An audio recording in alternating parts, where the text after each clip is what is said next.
So, Susan, thanks so much for being here with us today. This is our first in a series of 5 League of Impact Leaders Fireside Chats, and we're so happy to kick it off with you. It's also a particularly exciting time because your book, The Lost Art of Connecting, just came out a little over a week ago. So, it's a very exciting time to be in conversation with you. Susan McPherson is a serial connector, angel investor, and corporate responsibility expert. She is the founder and CEO of McPherson Strategies, a communications consultancy focused on the intersection of brands and social impact, providing storytelling, partnership creation, and visibility to corporations, NGOs, and social enterprises. She is the author of The Lost Art of Connecting, the Gather, Ask, Do method for building meaningful relationships. And it is such a delight to have you here with us, Susan. Here's how this is going to work, just so our audience knows. I'm going to be interviewing you in a fireside chat conversation for the first half, and then we're going to sign off of Facebook and do a little bit more of an advising-oriented conversation. We'll spill the beans on some behind-the-scenes work that everyone in our league cohort is working on. And yeah, we'll see how we can best support you, Susan, because I also want to mention I don't know if this is how everyone's kicking off conversations with you lately because of your book, but you are connected to so many people. And I first met you almost 6 years ago to the day when I was trying to make the move from nonprofit to corporate responsibility. And one of our other fireside chat hosts, guests who's coming up, Swan Sit, introduced us. And you were just so generous with your time and advice and introductions, and I know that I wouldn't be here without you, Susan. So thank you so much. Bye. Thank you for sharing that. That's really, really Yeah, lovely. Thank you. yeah, thank you.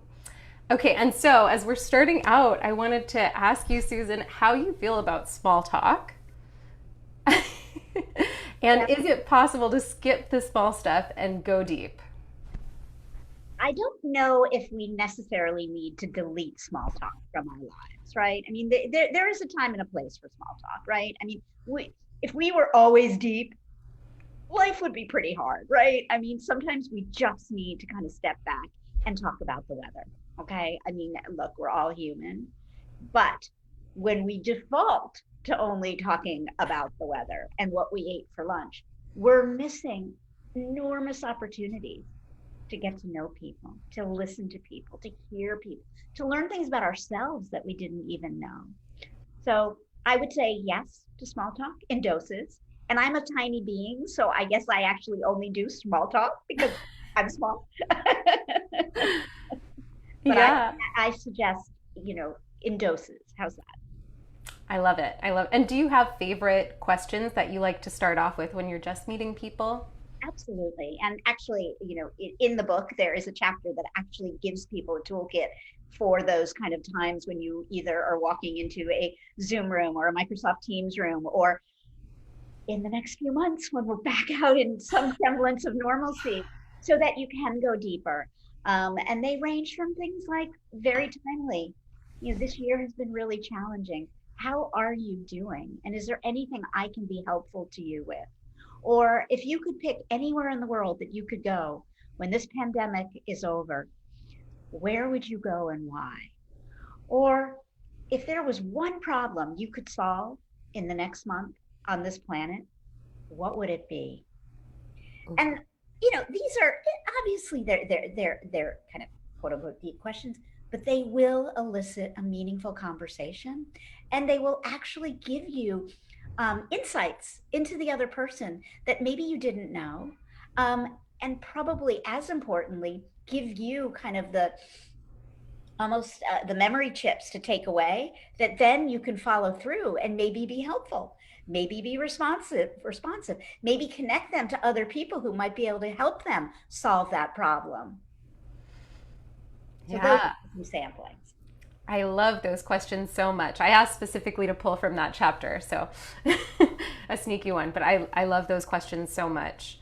Yeah, and adding the really to the end of how are you? How are you really? I, I Yeah. I think so. I will say though, humans inherently are bad listeners. And I think this past year we have, I mean, and rightfully so, it's been extraordinarily challenging to listen because think about it.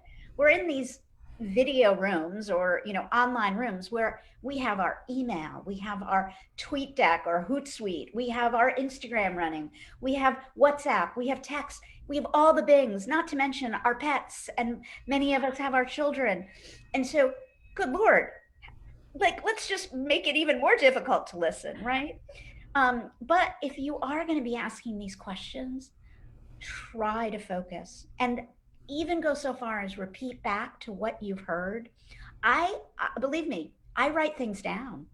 I either use, my handheld and I quickly just jot notes, or I actually use the old-fashioned notepad. And I have no qualm saying, "Can you repeat that? I actually missed what you said." Because the greatest gift you can give people, honestly, is to hear them, listen to them, and see them. Hmm.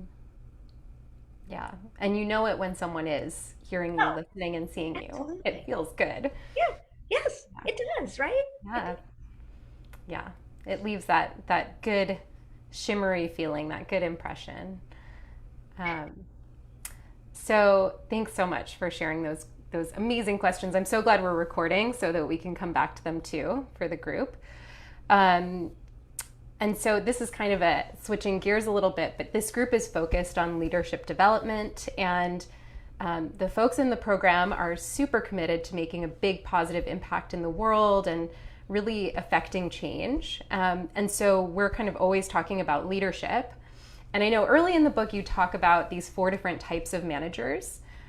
You talked about the teachers, cheerleaders, always on, and connectors, and you explain why connectors are the best managers. But like if we zoom out a little bit and think beyond just people managers or bosses to like a leader in the world, is there anything that leaders do differently in connecting that we might be able to learn from? Well, I fervently believe that connectors are inherently curious. Okay. And, I joke sometimes that waiting on tables, which is what I did for 4 years in college to like earn my keep, I guess you could say, taught me so much about my like life and my career, but most importantly, it taught me to understand people, all kinds of people, right? People who were different from myself. And then in my earliest part of my career, I was a researcher at USA Today, and this was pre-internet. So the research tools I was using were like the Yellow Pages, Encyclopedia Britannica, microfiche. Okay, there was no Google, there was no internet. There was a phone, and thankfully it wasn't a rotary phone; it was a push button at that point. But still, but what both of those roles taught me was this notion of asking people questions, and literally having this insatiable curiosity that you need if you are going to be able to connect people. Because to truly connect people, you need to know a little bit about them and know things about them beyond the surface, right? And that takes a little bit of courage, right? I mean, because sometimes we have to step out of ourselves to ask people questions. Obviously, we have to be careful because we know culturally people have different boundaries. Um, but the beautiful thing is we live in a world today where you can do a lot of pre-research before you meet anyone. So to me, the leaders who are connectors are carrying around with them this insatiable appetite of being curious and never fully being learned, right? Like I want to make sure that when I'm 90, I am still curious. Okay. I don't know if my mind will be as because I already know at 56, I'm a little bit slower than I was when I was 46. But I just that to me is what is going to keep me learning so that what I learn, I can share with the people who work with me, work for me, that I actually have an impact on. Yeah. So the curiosity is key. Yes. Yeah.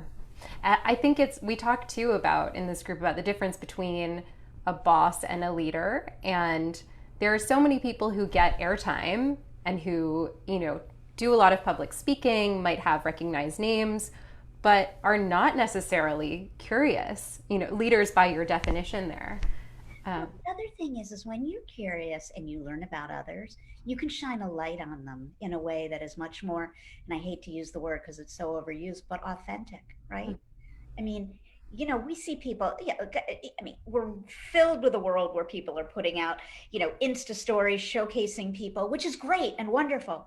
But when you really listen to somebody and their true being, when you then shine a light on them, you can shine a real light. Okay. I hope that makes a bit of sense. yes, it absolutely does. It's about seeing them for who they are and not kind of not just the on the paper descriptors. Exactly. Sounds is that right? Yes. Yeah, I love that. So okay, so part of the gather, ask, do method is in the do is being really responsive, and I also poked around and found some other interviews you've done on the other side of the book release, and you talk about how important it is to really follow through and to be known as the person who gets shit done. And I'm so glad you said that because I have been on interviews where I'm told no swearing allowed. And then I'm always afraid I'm going to like drop something and I'm going to be like, oh, you're going to have to edit out the whole thing. Anyhow, bless your heart. no editing for us. We can say it. Get shit done. Um, and it strikes me that in order to be that responsive person who gets shit done, you also have to say no a lot to the things that aren't right. And you talk about saying no, you talk about discernment, and especially when folks are just starting out, you talk about how it's easy to say yes to everything and try to, show up to every event, be in every room, and you end up really missing out on a deeper, more impactful connecting. So, yeah, I mean, I think that's a hard skill to learn is learning how to say no and when to say no. So I would just love to hear from you, how did you learn about saying no and how do you recommend others find their own way to saying no? Ah, well, first of all, it's deeply personal. And also, Julia, can I just say thank you for reading my book? You know, I have to just take a moment and it's been a couple of weeks since it's launched and I'm still kind of like surprised people are reading it. Like I don't and I mean maybe I'm just being very transparent, but it's just like, oh wow. I feel like Sally Field, when she got her Oscar. I was like, oh wow, they like me. I mean, I digress, but um, this notion of we don't have infinite time, and and um, and I can honestly tell you, I have said yes way more in my life than I've said no, and I'm actually glad I did. But um, oftentimes, the way I would recommend saying no is it's not no forever. Okay. Um, because when you say no and absolutely no, you're limiting your own potential opportunities to open up doors again. So to me is we can't say yes to everything. I mean, we just there just isn't enough moments and hours and days and times, etc., in the week. But what we can say is I can't do it right now, but I would like to continue the conversation down the road. Or can you come back to me in 6 months? Or I'm going to put on my calendar that I'm going to come back to you in 6 months. Because to me, yes, there are going to be times you want to say no and just no and be very direct. But then there's the other times where you're kind of mixed, right? You don't know what you don't know, but you also know you're at maximum capacity, but you want to leave that kind of breadcrumbs open for future. So to me, it's completely fair to be direct and say, I can't right now. However, let's keep the dialogue open. I'm going to make a note in my calendar and come back to you in 6 months. Yeah. And have you had your own challenges with that along the way with, Oh, yeah. yeah, of course. But I will tell you that, in my 20s and 30s, I definitely said yes more than I said no. And I am now reaping the benefits of that because I founded a company at age 48, which, from what I understand, isn't exactly the norm. I didn't have a lifetime aspiration of being an entrepreneur. I was an accidental entrepreneur, and I'm happy to share how the company was Mhm. started. But interestingly enough, when I look back at almost 8 years of revenues, almost 98% of our sales have been inbound. Mhm. And that didn't just come because of, we turned the lights on, right? that came from all those yeses and those people that, like yourself, when you reached out, I was busy, but I still, made time. But also, I didn't make time just to be like a nice person. I gained from it. Guess what? I am getting to be showcased in your wonderful community because of that beautiful interaction we had. So I think the message here is it's the long haul, right? Mm. And it's the little actions that we take along the way. And we're going to make mistakes, and that's okay. And we're going to say yes to the wrong things, and we're going to say no to the wrong things. But if we look at it over the totality and be mindful and respectful, and try to, when we do say no, make a point of at least being respectful enough to explain. Okay, I think people deserve that. Mhm. Yeah. So there's not really a wrong way to go about this. I mean, part of it, it sounds like, is sort of um, trusting your intuition and being kind but direct. And I Um, think that element of we don't know what we don't know either. And I think mhm. many of us lead our lives sometimes with assuming. Um, can I share a quick story of a time Yes, I made please. I almost made an assumption that would, had I gone one way, would have prevented so much magic from happening. Yes, Uh, please. in 2017, I received an email from a good friend, not a great, not a bestie, but a good friend. And it was mid-afternoon at McPherson Strategies, and I was like doing like 20 different things at once, like we all do, right? And I get an email saying, Susan, my friend Brant, who's a filmmaker, wants to get into a refugee camp tomorrow in Greece. Can you help? Now, to set the stage, one of the boards I serve on is the US arm of the UN High Commission for Refugees. So it wasn't so out of left field, okay? But number one, I thought to myself, the last thing the world needs is another documentary about refugees that no one will see, okay? Two, it's tomorrow. It's not that easy to get in a refugee camp, okay? And three, I'm busy. But I had 10 minutes. And I thought to myself, you know what? Why not? And I made a few calls. And lo and behold, I was able to get this gentleman, Brant, into the camp the next day.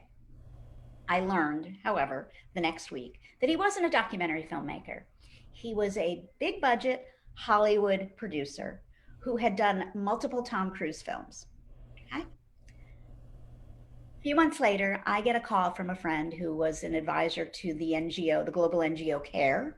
She said, Susan, do you happen to know any filmmakers who might be able to volunteer their time to go spend 10 days on the Syrian border at the Azraq refugee camp and teach Syrian youth how to make films to tell the story of their harrowing escape? Light bulb. I reached out to Brant. Not only did he say yes, but he brought 8 Hollywood film directors with him. And they went and they spent 2 weeks with these young adults who had the most harrowing, harrowing journeys. Because of that, Epic Foundation funded a film academy that now exists at that camp, meaning there's a continuous education of helping these youngsters tell their harrowing stories so the world can find out. Not only that, he went on to make a narrative film that Angelina Jolie happened to see and is now sharing with world leaders to continue the attention, the needed attention on the 88 million displaced people that live on this planet and are trying to survive. And then all the millions of dollars that he has raised. So I'm not taking credit for all of that, but had I said, if I had followed with my assumptions, which I was going down that path, all that magic might not have happened.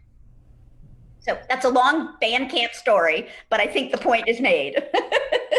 I think it's a fabulous story. I think it's really gets to the heart of why connecting matters, of what is possible when you do offer just a few minutes of your time to support another person. How can I help?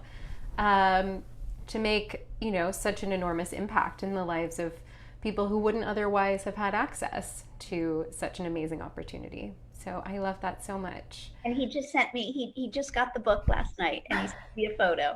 of the book arriving in Malibu, where he lives with his family. And I'm so touched. Just amazing. And it sounds like you were able to also bring out something really positive and special within him and give him the opportunity to make an impact. Yeah, I'd like to think that, but he's an angelic soul for sure. That's incredible, Susan. And so before we hop off Facebook Live and do our deeper dive in the group, you had offered to share the story of how you started McPherson Strategies. Sure. And I think that would be so cool to land with before we transition over. Well, it's funny. I had a paycheck since I was 15. I was always this scrappy, kid that just had to kind of make her own way in the world. And I was working at a boutique consulting firm, running their corporate responsibility practice in 2010 to 2013. And around 2013, a lot of the talent was leaving. And for those of you who know the consulting world, when the talent is exiting, it's time to kind of like find your own exit, right? Because you're only as good as the people that work there. So I was kind of getting scared. I was in a relationship and was the primary breadwinner. And I was like, oh my God, what am I going to do? I got to find a new job. What am I going to do? Right. And I was not going to be able to do that very, very quickly. I mean, we all know when you get to a certain age in life, it's harder to just immediately find a new job. And two organizations said to me, Susan, if you leave, we will hire you as a consultant for a few months. So it would buy me time. So I left on a Friday and I started on a Monday. Those two organizations were Girl Rising, which is an amazing film and global campaign to inspire girls' education, and Global Citizen Year. So I left on a Friday. I started on a Monday because I was so terrified they'd change their mind. Okay. So, insecurity woman here. Mm. And here's the kicker. I never would have named it McPherson Strategies if I thought it was going to become something, because it's my ex-husband's name. Now, he's a good guy, don't get me wrong, but we split up in 2003. And so, and also, quite frankly, and no offense to people who name companies after themselves, that is so not me. Like that, if I thought it was going to be something, I would have come up with something a little more creative. So anyhow, but knock on wood, I mean, we are hiring our 13th employee, hopefully in the next week or so. And I am blessed to have such an incredible team. I would be nowhere without them. Hmm. So that's the story of the company. What a great story. Yeah, and I've met some of your team members, and I fully agree, Susan. They are incredible people. So smart and so kind. And I'm so lucky they have me. Honestly, they allow me to come to work every day. Seriously, I sound crazy saying that, but it is an honor to be by their side. Amazing. Well, we're going to, unless there's anything else that I didn't ask that you would love to share, Susan, with this larger audience. Anything we missed? I would just love to share one of the key themes of the book. Yes, please. Because it is about learning to build meaningful connections that span the test of time, which I do think is a very different notion than networking. And it's not anti-networking by any stretch of the imagination. But one of the key drivers throughout the entire book is always leading with, how can I be of help, rather than what can I get? And when I say that, I want to make sure people understand it is not about putting others before you. You are taking the oxygen mask first. But when we lead with and lead lives of how can we be of service, how can we be of help, we are actually helping ourselves. So I think that's a great place to end, and such an important key to the whole purpose of your book. And so before we sign off, I'll just give one more quick pitch. The Law of Connecting by Susan McPherson is an absolute treasure. Whether you love connecting with other people or it scares the shit out of you, Susan has brought forward and broken down each of these different pieces that can really help you to be incredibly successful and also build long-term meaningful relationships. So thank you so much, Susan, for sharing your insights and research and advice with the world. We are so very lucky to have your book. And I'll share the link in the Facebook live recording for how you can buy the book. Thank you, Julia. I'm so honored. Thank you. Thank you.